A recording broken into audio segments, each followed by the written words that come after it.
Kesadaran masyarakat menjaga kawasan konservasi pelestarian penyu khususnya di Buleleng meningkat. Namun di sisi lain, konservasi yang dikembangkan terkendala lahan dan pendanaan. Hal tersebut diungkapkan langsung penggiat konservasi penyu di Pantai Penimbangan, Putu Dedi Yastika.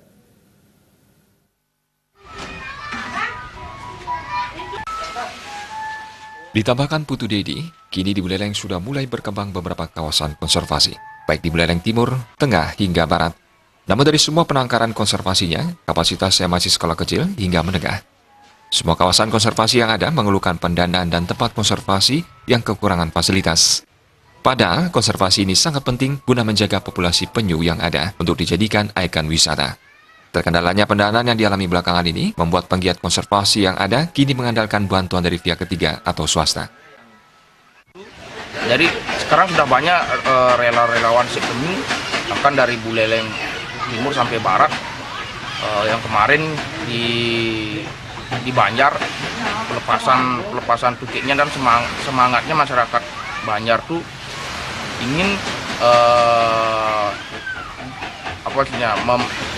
membuat satu konservasi seperti Pantai Penimbangan.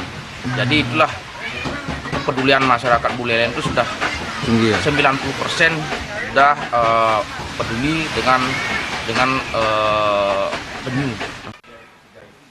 Meski terkendala pendanaan, para penggiat konservasi penyu patut berbangga. Kini sudah mulai muncul relawan-relawan penyu di kawasan Bali Utara yang siap gaya menjaga kelestarian habitat penyu di Singaraja.